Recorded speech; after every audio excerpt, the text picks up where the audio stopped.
And we're going to start this week with a little segment we like to call Off-Screen Pays the Bills. Hey, Adam. Hey, Van. So, what's going on? Hey, nothing going on but the rent. You know how it is. And so, this podcast is brought to you by the good people at Fountain.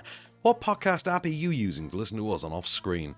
Well, if you're a fan of the show and you want to support Adam and I, you should start listening on the Fountain app.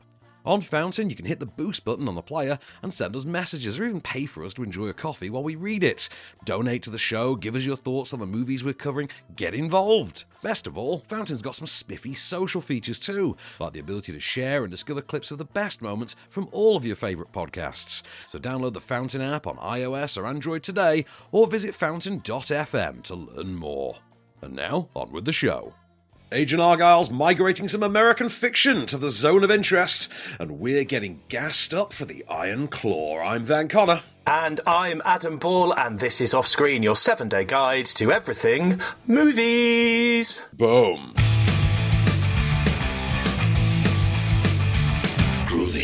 Hello and welcome back to the show then. I hope you're doing good. We're going to address the elephant in the room straight away in case you wonder why I'm sounding a little bit worse for wear, and that's because I am on my deathbed. I have man flu and I've had it for a few days now. I'm just about pulling through. You know how it is, Van. I'm almost there. Still coughing my guts up, but, you know, I'm all right. It's never on a week when there's a good, solid virus thriller out, is it? It's never the way. Oh. Trust you. Well, we have got a load of great movies to talk about this week. Some of them are already out. Some of them came out last week. We're going to start with something I myself am really passionate about because it came out last week, and myself and my partner's little girl and my son, we all sat down last weekend and watched this. And, well, I'm not going to say too much. I will join in once Van has given his opinion on this. So it's Migration. And, yeah, what did you think, Van? What did I think? Well, I'll start by saying what it is, first of all, because it was the new animated family movie from Illumination, you know, the Minion Company, who I think they've got Despicable Me 4 out in a couple of months, which I've not seen the trailer for. And to be honest, do I need to? I like the Despicable Me movies. I'm going to review it professionally anyway, and even if I wasn't, odds are I'd see it, because I like the Despicable Me movies. I'm making no apologies. Grew for life, dog. That I sit on the toilet bit is one of my favourite gags from any animated movie of the last few years, last decade or so now for Despicable Me. So this is their new one, and this is about an animated family of ducks. The dad is voiced by Kumail Nanjiani, who's obviously in the news this week for issues relating to the Eternals. The mum is voiced by Elizabeth Banks, queen of the rom-com, director of called the Pitch Perfect sequels and the last Charlie's Angels one. And the idea is, in very traditional sort of family road trip style dynamics, you've got a cowardly dad who's raised his family in a sheltered environment. Think Marlon from Finding Nemo, the dad from Finding Nemo. He fears the outside world, so he keeps his family in a state of fear. They don't go out there. Everything wants to get you, kind of thing. And then one day, a family of remote ducks touches down in their pond, and they're on their way. They're migrating south for the winter. The birds go south for the winter, isn't it? I'm not an ornithologist. What do I know? I'm saying this like I'm one of the Jurassic Park experts on birds. Right. So the kids obviously take a liking to this idea, start pestering dad. It's rather like that Simpsons episode, can we get a pool, Dad? Can we get a pool, Dad? Can we get a pool, Dad? And he realises he's pushing his family away, doing all this, decides, you know what, we'll go on an adventure, we'll go to Jamaica. Only they've never done this before. They don't exactly know the way, and they get lost along the way, stopping for a brief respite in New York for directions. I've got a clip for you. This is from early in the movie. You'll remember this bit. This is the dad announcing to his family that this set of National Lampoons are going to take a vacation of their own. Come on, we gotta get ready. Mac, ready for what? Nothing. Just, for our big, super fun family migration. What? Ha! Bet you didn't see that coming. Are you serious? Yep, an adventure into the totally unknown. And I'm gonna love it. Whoa. Is this real? What do you mean, is this real? We're really going? Yes. On a migration? To Jamaica? Yeah. Together? Yes. Like everyone? Yes. Including you? Yes, we are all going on a migration to Jamaica. In which language should I tell you? Thanks, Dad. You're welcome. I knew there was some adventure left in you. Oh, I want to see it again now, like for the third time. I thought it was so good. My favourite character in here, the little baby bird Gwen, and the bit that just had the whole family in tears of laughter was the moment when Gwen was trying to convince the dad to go, please, for ages. It's just so good. I swear I thought you were going to say it was the poop gag. She's the whole thing about, Mom, I need to stop, I need to go. We're birds, we're flying. That's not what we do. Which is it's a nice spin on a pretty universal gag about, how the kids always want to pull over and go to the bathroom. The gag we didn't get to touch on, actually, was the fact that she names the dad in that clip as Mac. They are the Mallard family, which I thought was a really nice touch. Mac and Pam Mallard, which I thought brilliant. And as far as the cast goes, it's quite a funny film. It's like a 3-star film. It's nothing particularly revolutionary. It's like a 3-star film, but it's got enough charm to it. There's enough sort of charm through the humour and the personalities in there. And as far as those personalities go, what you've got is a cast that's largely playing to type. So you get Kumail in there to play Kumail. Elizabeth Banks is kind of playing the Beverly D'Angelo character from the National Lampoon's movie, but that's well within her wheelhouse. And then you get, for instance, Danny DeVito showing up as, is he Uncle Dan? And he's just Danny DeVito as a duck, which, fair enough. Danny DeVito is pretty universally hilarious. Anyway, you can put him in any animated guys and it works. Like I say, nothing that's going to particularly reinvent the animation genre. Don't expect to see this turning up for best animated feature nominations next year or anything like that. I know that awards isn't the be all and end all film, but just to prove a point, this isn't the kind of thing you put forward for that. And I think given the choice between, for instance, this and a new Disney release, kids would probably flock to the Disney one. But as a part of the Illumination canon, to go alongside, for instance, Sing and the Despicable Me and Minions movies and things like that, I think it works very well. Illumination obviously did the Mario Brothers movie last year as well, and this is nowhere near as good as a Mario Brothers movie. This isn't 1/10 as good as the Mario movie, because I think that was great. But I think, as you yourself point out, it's great for a family viewing experience. It's a great family watch, I think. Absolutely. It is a Saturday afternoon while it's raining. Get the family together, all watch it. You will all enjoy it. You'll all laugh. It's got jokes that kind of go over kids' heads a little bit. But the thing that I really love about it is not only the jokes, and obviously the timing is absolutely bang on, but I think the animation with the expressions, like when they meet the heron and the heron's head comes down, and it tickles you the whole way through, really. Because it reminded me at times, actually, of one of my very favourite animated... It was an animated Disney one, actually, from the late 80s, Oliver and Company, which was an animated version of Oliver Twist with cats. Were they cats or dogs? I can't remember in Oliver and Company. And it's a sort of forgotten Disney movie from about 88, 89, and it's really good. And there's a moment in this movie in which we're introduced to Awkwafina as the leader of a group of Central Park pigeons, in which this is very Oliver and Company. I quite like this. And she's, playing, again, talk about playing it to type. Awkwafina is just playing Awkwafina, but it works. I will also ask, did you find the villain a bit weirdly hilarious in this, in a very strange, sadistic way? This guy really likes ducks. In a very almost problematic way, this guy likes ducks. Which part do you mean? The evil chef, the chef villain of this. Oh, yes. Do you know who he reminded me of? Well, as soon as he came onto the screen, he reminded me of, who's the guy with the chef who does the salt? Salt Bae. Salt Bae. Yeah. Salt Bae. Exactly that. He's Salt Bae, right? He's halfway between Salt Bae and a sadistic duck rapist. Is the only way I can describe it. 100% agree. I mean, that made me laugh in itself. But yeah, he was slightly obsessed with the ducks. But I mean, I guess he had to be to make the story kind of work. But I would watch this again and again and again. And, my son was already asking to watch it again after we'd watched it the second time. So, that speaks volumes to me. Like you say, I'd agree with you. 3-star movie, but actually for a family, it's a perfect Saturday afternoon movie to watch together. Exactly. So just to clarify, this is in cinemas in the UK. In the US, it is streaming on Peacock, I believe now. It is also still in cinemas there. In the UK, this is currently on cinema release. I know a 5-year-old girl who went to see this. It was her first ever 3D film as well, and she was absolutely blown away by it. And as you eloquently suggest, they immediately demanded to be taken to see it again. So, but bear in mind, the last film she saw before that was Wonka, so we were talking about a limited pantheon here. Amazing. Well, if you do want to enjoy that, head out this weekend. It's out in cinemas from today. Just look for Migration. Okay, still to come then. We're going to look at the Iron Claw and Argylle in just a minute. We'll see what Van thought, so stay where you are.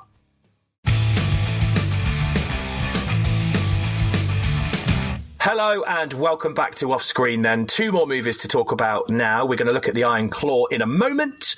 But first, let's look at Argylle, which is out in cinemas from the 2nd of February, last week. And also, we've got something else to talk about with Argylle because I interviewed one of the stars of Argylle, Sam Rockwell, recently. So we'll talk about that in just a bit. But talk us through what the movie's about on this one. I'm not unjealous of that, by the way. I've always wanted to meet Sam Rockwell. I never have. I would love to.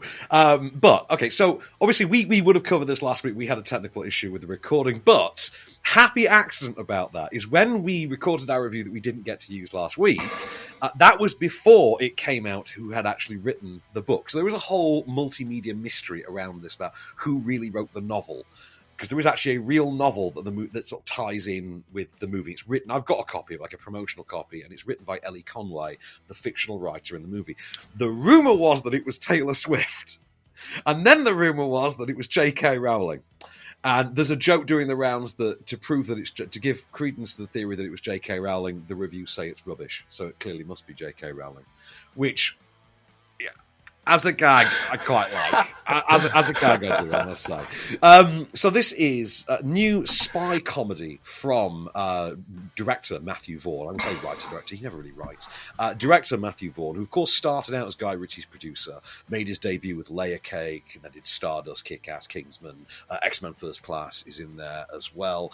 And as a general rule, we tend to keep away from sequels. That's sort of the Matthew Vaughn rule. Just keep the man away from sequels. He can't do them for toffee. Can't produce them. Can't do anything with sequels. So don't ever allow him to do a sequel to this. So, and he's written by Jason Fuchs. An original work, even though there is a sort of fictitious novel upon which it is based, which I think is meant to be part 1. It's a whole complicated mess. Lee Conway, the fictionalised writer of the book, is played on screen by Bryce Dallas Howard. And she is the writer of a series of spy novels centering around Agent Argylle, who is played on screen by Henry Cavill. She is then, in reality, targeted by an organisation of assassins known as The Division, who set upon her because her books happen to contain national secrets. In other words, she's not making up this spy stuff, she's actually getting it right. And they want more info from her. However, the real Agent Argylle turns up, played by Sam Rockwell. Only he can protect her from all of the chaos and all of the bloodshed and all of the violence and all of the bullets and bombshells coming her way. Have a listen. The book is phenomenal, sweetie, but what happens next? It's called a cliffhanger, Mother. Ellie, it's called a cop-out. Whoa! Hey! There's a cat in there! Oh my god, you're Ellie friggin' Conway. Author of the Argylle series, Ellie Conway! I am such a fan! Oh, yeah? What is it you do? Espionage. Would you sign my book? Here we go.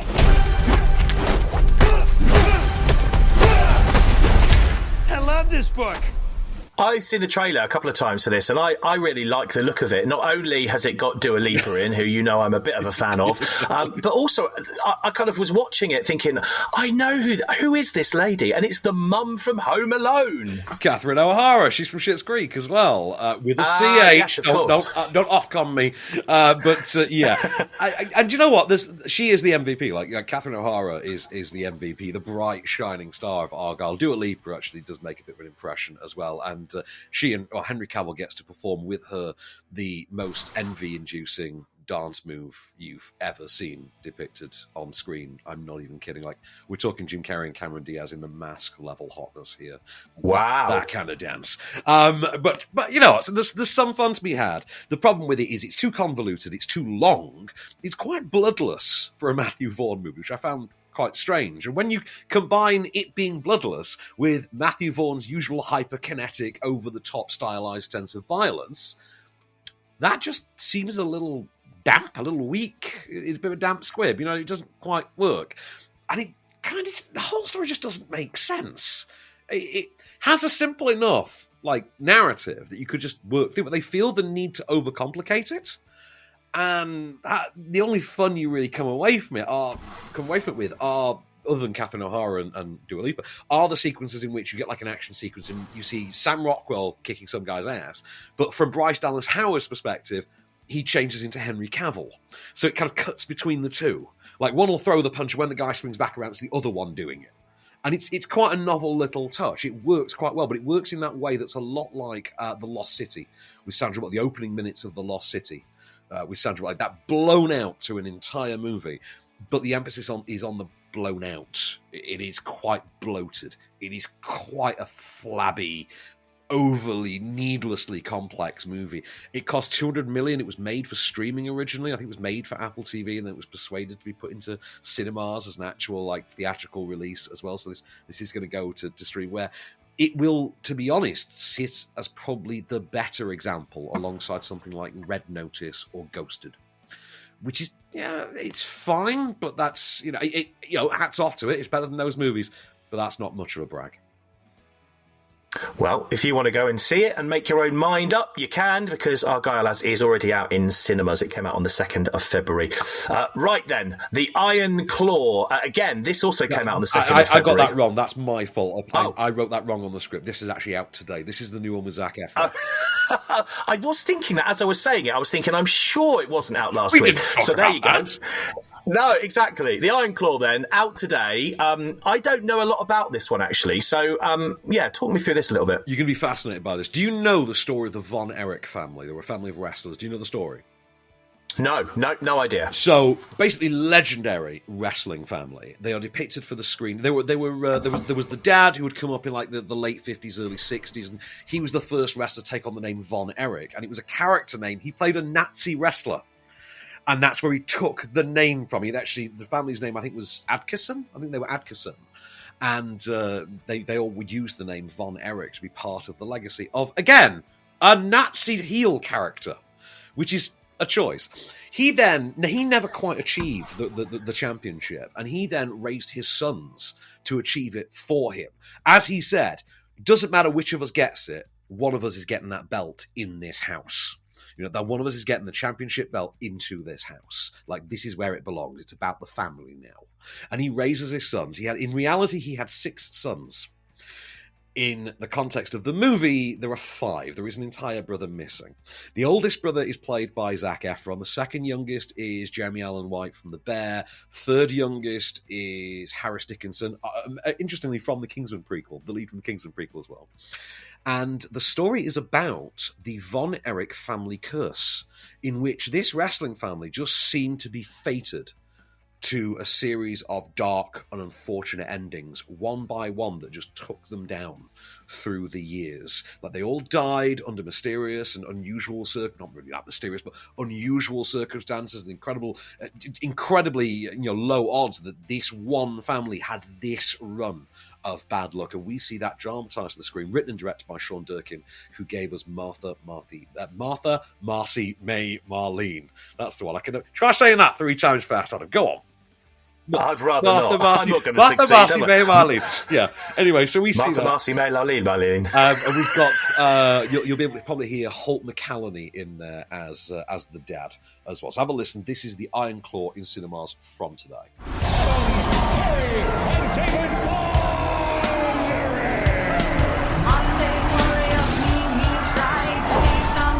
Together, we can do anything. We're here to restore justice to the Wrestling Federation that our father built with his own 2 hands. The hands that were passed down to us. The hands that will deliver the Iron Claw to you. So what do you think? Like, we're alive. I love your family code. You know your uncle? Yes, sir. Oh, man, that makes me so happy. I'll talk to you about something, Mom. Dad's too tough on us. You gotta say something. Baby, that's what your brothers are for. Feel that? You feel that? That's pressure. Watching the trailer to this, what I do absolutely love is the 80s throwbacks that are in here, because it is proper 80s all the way through, isn't it? Yeah, the bulk of it does take place in the 80s. Certain events take place in the early to mid. I think the final events we see depicted are about 1993, if memory serves. I think they're about 93. Right. I actually do know some of the history behind this, because it is just one of those fascinating wrestling stories. And I'm kind of obsessed, like a lot of people, with the idea of curses regarding certain sets in the entertainment industry. There is, for instance, the Superman curse, quite famously. This is a great movie. This is a really great movie. Might be one of the best wrestling movies ever made. Like, hands down. This is up there with Aronofsky's Wrestler, as just, this is a terrific wrestling movie. However, there is a massive caveat in that. And this is outside the text of the movie. I'm just saying, as someone who does know the story, this is not a very good depiction of the events that took place, because there is there's artistic license and there's what they do here. I mean, putting aside that they removed an entire brother who, again, died under mysterious circumstances. Allegedly, the reason he was removed is because 6 was too much, to which you then sit there and think, well, 5 was all right. 5 was okay, but 6 was too much? Really, Sean? Okay. You've then also got certain events that have been reframed so as to, I think, play up the quote-unquote tragedy of it all, rather than any self-involvement. And I'm specifically referring to an alleged overdose. It's a quite widely alleged overdose. Like, it's quite commonly referred to as just being an overdose. But within the context of the film, it's played as being, it was fate. And he died of appendicitis, kind of thing. You're like, oh, I've heard the stories from more than a few very household names. So, yeah. It's kind of the perfect length. It clocks at just over 2 hours, and there's a lot of story to be told. There is a lot of story to be told, and there are some great performances powering you through it.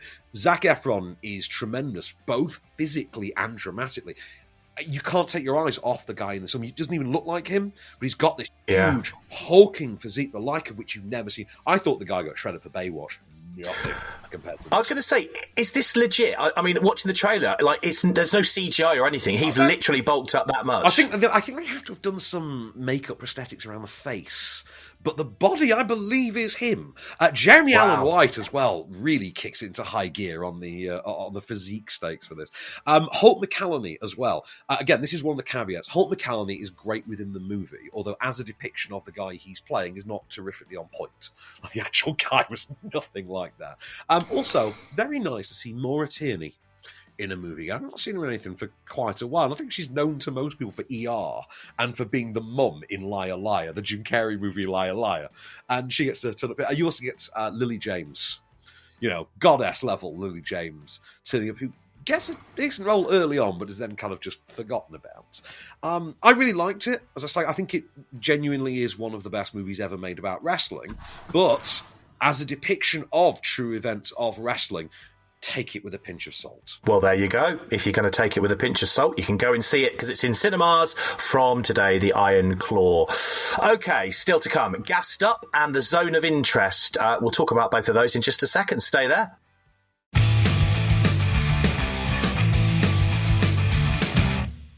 Hello and welcome back to Off Screen then. So, we have got Gassed Up to talk about in a moment, but let's start with American Fiction. So, talk to us about what this is all about, Van. It looks quite deep. Deep. It is deep, but it's also hilarious. You can't have missed the posters for this. It's Jeffrey Wright in a suit looking very eloquent, and they've sort of sketched very stereotypical sort of gangster imagery over him, like gangster clothing and like pimp rings and things on him. And that kind of is the plot of it in a nutshell. So, new movie starring Jeffrey Wright, who has been nominated for Best Actor for this, it's worth noting. And he is Thelonious Monk Ellison, a very erudite, very academic, very scholarly author who has written extensively. Written novels extensively, is published, is revered, but unfortunately doesn't sell many books. He's regarded as a genius, but not a bestseller. And he makes his bones in the meanwhile, sort of teaching at a college, and he teaches African American literature in this college in a way that some of the students find quite aggressive and taxing of their racial boundaries. But as he insists, no, this is the field. You need to study this, because otherwise, how do you break out of the cycle of being what they expect you to be?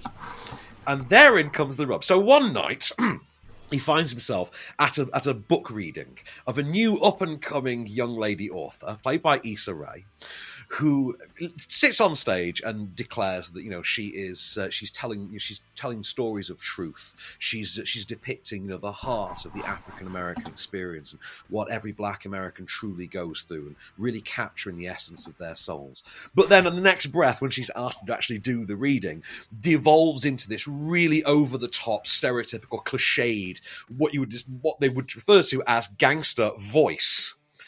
Much to his absolute dismay. He then gets absolutely plastered one night, and in a moment of just complete professional despair at what his industry has become, writes his own mock book. He invents a persona who he refers to as Stag R. Lee, a wanted fugitive, a fictitious person who's a wanted fugitive from the law, and then writes this person a memoir that he then puts out to publishers as a gag to rub in their faces and show how stupid they are, only for them to take it a bit too seriously, start offering him shed loads of money, turning him into an overnight viral sensation and a success story, and also forcing him to sort of adopt the persona for the purposes of like interviews and things like that, and become everything he hates and despises. So have a listen to what happens when he's in a bookstore and asks where his books actually are on the shelves. Here you go. Right. Yeah. Wait a minute. Why are these books here? I'm not sure. I would imagine that this author, Ellison, is Black. That's me. Ellison. Yeah. He is me, and he and I are Black. Oh, bingo. No bingo, Ned. These books have nothing to do with African American studies. They're just literature. The blackest thing about this one is the ink. I don't decide what sections the books go in, and no one here does. That's how chain stores work.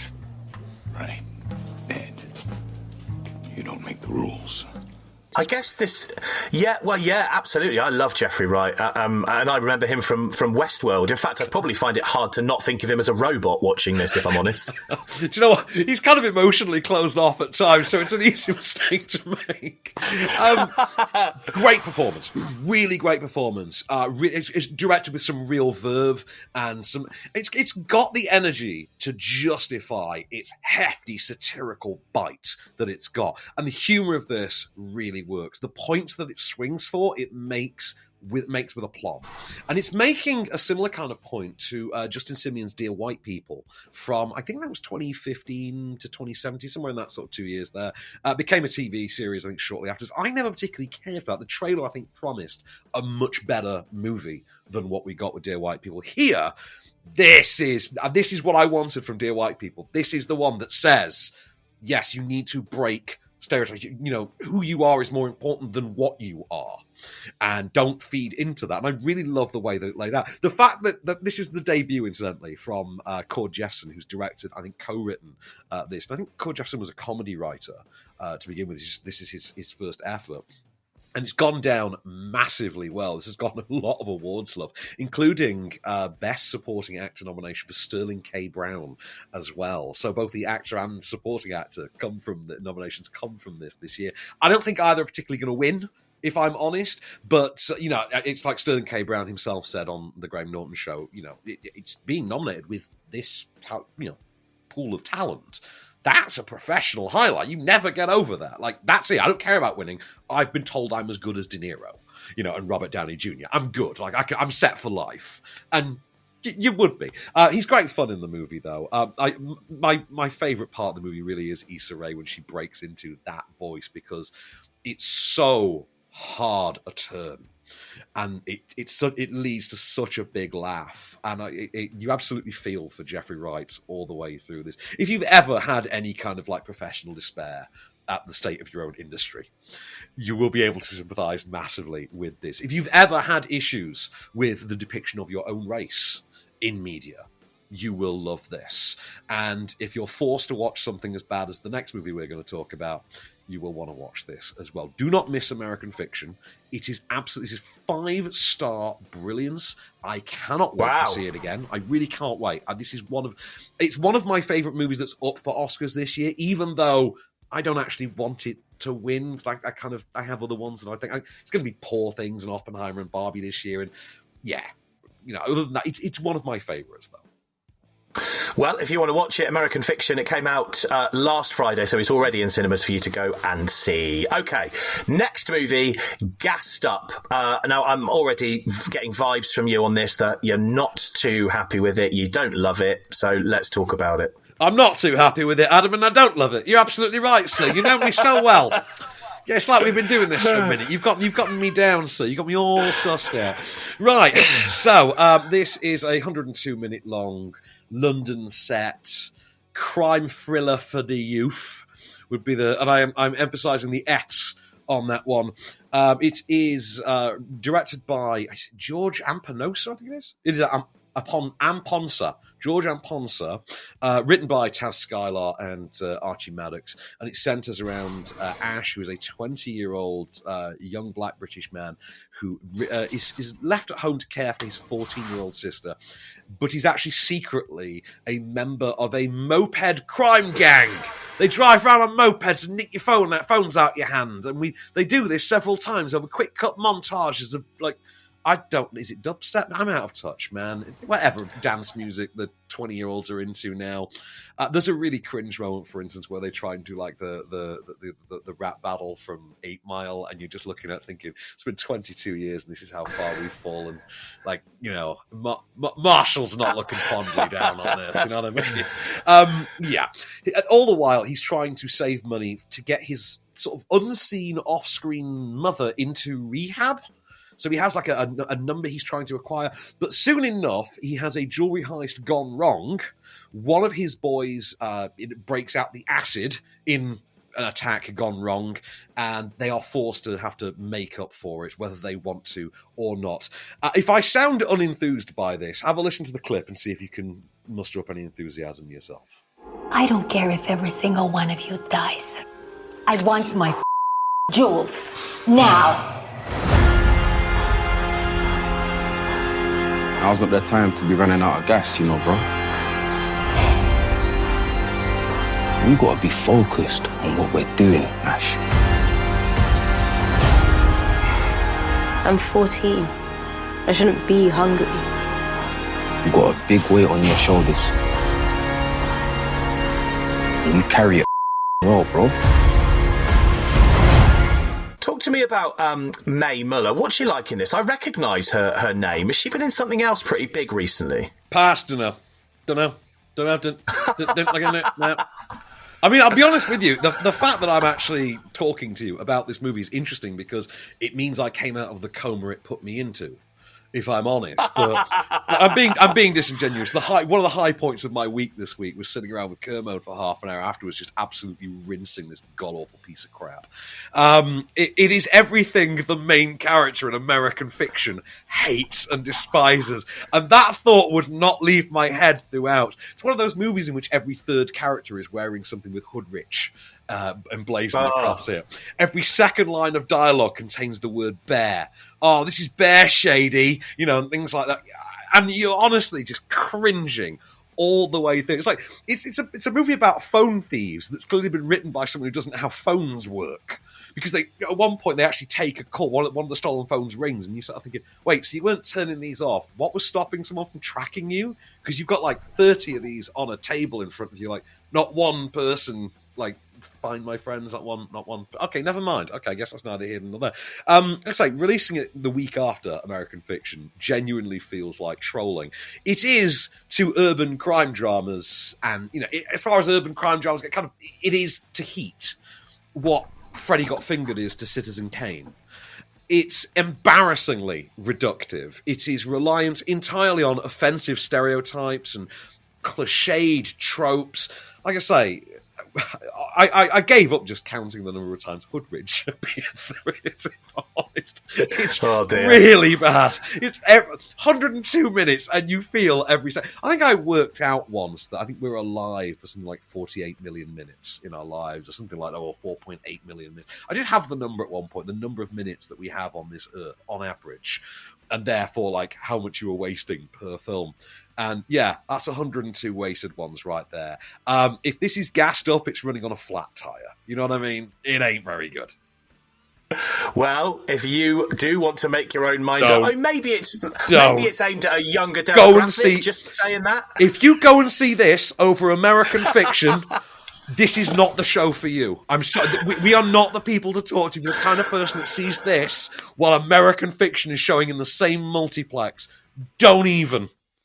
No. Well, it's in cinemas from today, just in case you're interested. Okay, Bad so ball. we got one. Bad ball. We got one movie left to talk about, The Zone of Interest, and we'll see what Van thought about that in a minute.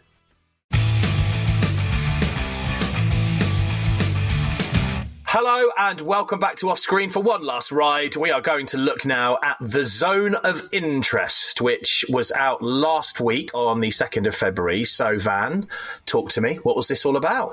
What was this all about? You kind of missed the talk or the buzz around this one. This is actually the UK's nomination for Best International Feature at the Academy Awards this year. It's also up for Best Feature, for Best Film.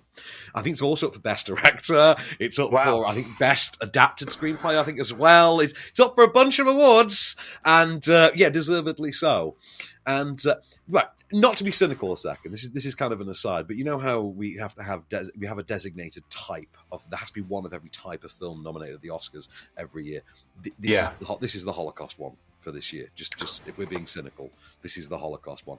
But it is a very, very good film. Like, outside of that cynicism, this is an incredible movie. This is something that haunts you and sticks with you. So, directed by, written for the screen, adapted for the screen, and directed by Jonathan Glazer. It's based on the non-fiction book of the same name from, I think, 2011. And it follows Rudolf Höss, the commandant of the Auschwitz concentration camp, but not in a dramatized sort of, typically narrative way.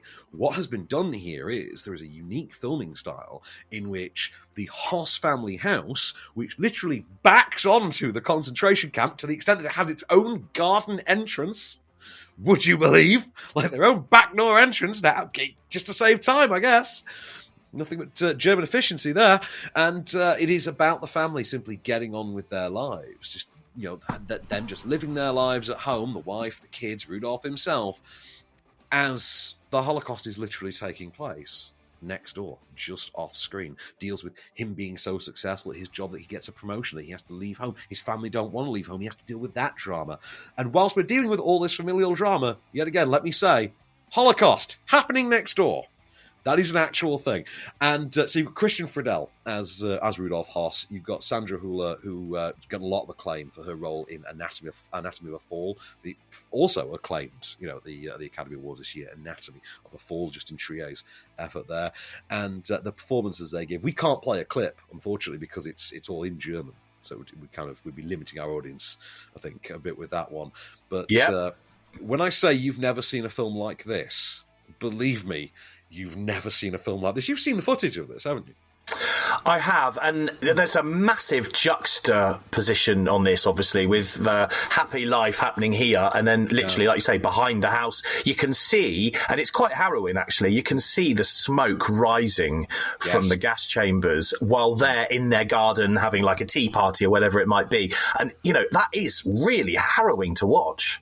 A lot of the drama of the film comes from the horrific suspense of peering into the life of the monster.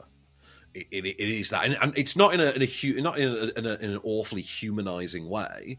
It does make them people. It does round them out to be actual people, but it does kind of high point the idea of these monsters were people too in their own way, and they didn't think twice about anything they were doing. And there's horrifying moments in which, like, Sandra Hüller, for instance, tries on a fur coat, prolonged sequence which she tries on this fur coat that has come from three guesses where.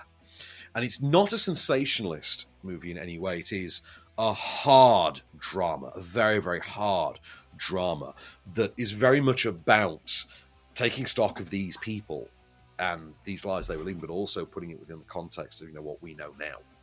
And as we are shown, for instance, at a point, where the current, I don't want to say museum elements of Auschwitz are, but where they sit in relation to where this family have been, just living their lives, and the way in which the gobsmackingly offhand way in which they regard the horrors that are taking place on their doorstep. There's a moment in which Sandra Hüller's character, her mother, comes to visit, and there's a bit of dialogue in which she talks about a Jewish lady whose house she used to clean, and she's like, "Oh, I wonder if she's in there," not in a malicious way, but just in an innocently curious way. "Oh, I wonder if she's in there. That'd be interesting to know. I don't know if she'd be."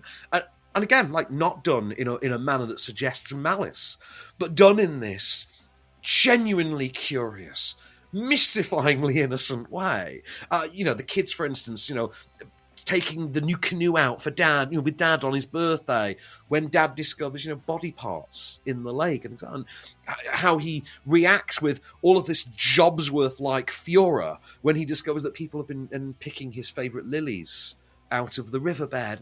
We're trying to make this place look nice for people. You ruin it for all of us when you do these things. It's a concentration camp. And you are just sat there clenching the edge. I mean, in my case, I was watching on a screen link, but I was clenching the edge of myself, just leering in at the screen, being like, am I actually watching this? It was one of the most depraved things I'd ever seen. Absolutely horrifying. Just harrowing to the nth degree. It made me think of The Act of Killing, for instance. And I hadn't really been that shook by a movie, I think, since then. And this very much took me back to that feeling. And you had that performance, those two central performances by Hüller and Christian Friedel, who incidentally just has one of those vintage Nazi haircuts that seems to have made an alarming comeback in recent years. There's a very specific kind of undercut that really suited the SS, that seems to have weirdly come back into fashion in recent years. It's a real experience. It's not a traditional narrative in like a set way. I mean, the film does have a sort of beginning, middle, and end, but you're not watching this for the thrill of the story. You're watching this for the experience of that story. And there's an improvised sensibility to it. Like, for instance, I think the way it works is the cast were given the scripts, and then the crew just all vacated the house. The house was wired up. The house and the grounds are wired up for recording. And then the cast all just vamoosed and allowed the characters just, read the script, but just improvise what you're doing whilst you do it. So you have them doing naturalistic, improvised household tasks as they are delivering, this very cold dialogue about, what is taking place as these characters are living their lives, as it were. And just so happens that Jewish household staff just scurry after them, take their boots away for cleaning, and and they get yelled at for not cleaning up the dog pee quick enough whenever the family have had a bad day. It's absolutely jarring stuff. But the thing is, again, it's that juxtaposition of the beauty of, for instance, this family living their lives, this idyllic life, on the doorstep of, as you say, the smokestacks, as they lay in their, very comfortable beds at night, and you hear the screams in the distance and the gunshots, and this endless background hum that you hear through the film. The sound design certainly is terrific on this. There's a background hum that's the incinerators, that's the furnaces that you hear. And you worry about yourself at a point when you stop noticing it. And that's the moment you're like, oh, that's horrible. When you yourself stop noticing it, in the way, like, for instance, when you're watching Dunkirk, the persistent clock that you hear in the background, the ticking clock through Dunkirk, you stop noticing it after a while because that's just part of the tapestry. It keeps the tone and the tempo going, but you stop noticing it. You become accustomed to it. And there is a moment with the hum of those furnaces in which you just feel a chill. When it dawns on you that has happened to you, you feel absolutely chilled inside, and it's like I say, it's an experience. This is the kind of thing I could see this becoming a staple of GCSE history classes. Like, this is right, just gonna whip that TV into the classroom and absolutely chill some kids. Like, that's gonna happen, and this will be the movie that does it. Did you say it was based on true events? Well, obviously, it is based on true events with Rudolf Haas, but it comes from a non-fiction book from 2011, right? Which was called The Zone of Interest. So that's why I think it's up for adapted screenplay for that reason. Well, it is already in cinemas. It came out last Friday, so if you want to go and see it, you can. Sounds like a real harrowing thing to see, but like you say, it's about the experience rather than anything else. Okay, well, let's look at next week. What have we got coming up? We've got Gassed Up. Oh no, Gassed Up. We've just talked about Gassed Up. We've got your fat friend. No. I should point out I've not updated that section of the script, so that's on me. That we've still got last week's. It's because we didn't get to do a show. We didn't get to do a show last week. We didn't get to put it out, so we just recycled the script for this week and just inserted the new releases. I'll go through them for you though. And next week the new releases are Bob Marley One Love, which is actually out on Wednesday. Yes! Yeah, that's it. I wouldn't get too excited based on early reviews, if I'm honest, Adam. Sorry. Oh. We have also got, and I begged them to let me see this, but they are not allowing anyone to see this that's not doing the junket. Madam Web, the new Sony Spider-Man spin-off, which is part of the... I'm trying to remember what they call it. I think it's the Spunk universe. The Sony Be careful how you say that. It's the Sony Pictures universe of Marvel characters, I think is the actual MCU type name, the Spunk universe. That's what they call it. This one stars Dakota Johnson and Sydney Sweeney, so, you know, at least there's some optical reasons to enjoy it, because it looks terrible, and by all accounts, seemingly from the words of Dakota Johnson herself, it doesn't seem to be very good. We have also got Eureka next week. One I'm very much looking forward to is Nikolai Arcel and his new one with Mads Mikkelsen, The Promised Land, which is next week. Mads never fails to deliver. Mads delivers in the worst of circumstances. We've got Getting It Back, the story of Simond. We've got a reissue of Les Mis, which I'm not going to cover. I don't need to see Les Mis again, ever. Not the Hugh Jackman, Russell Crowe version. Life's too short, mate. Once you've heard Russell Crowe sing once, you don't need to ever hear it again. It's enough, isn't it? The man cannot carry a tune. There is also a reissue of One from the Heart next week, which I've actually never seen. And Someone's Mother, Someone's Daughter, Someone's Son. Someone's Mother, Someone's Daughter, Someone's Son is the indie out next week. Well, your big hitters are going to be Bob Marley and Madam Web, which I hope to get seen. I'm going to go to some public screenings for you. We'll try and see those on Wednesday. So that's how I'm spending my Valentine's Day. Just spare a thought for the lady in my life. I'm going to see Madam Web and Bob Marley with my Valentine's Day. Can you see this tiny little violin that I've got out here, Van? me. Oh yeah, you're going to be having the nice Italian meal with the violin playing and everything, and I'm going to be sat there being like, "Oh, her mother studies spiders in the Amazon, yay!" You know, you're close. It's tapas Valentine's Day for me and the other half this year, so you're close. To a formula, my friend. To a formula.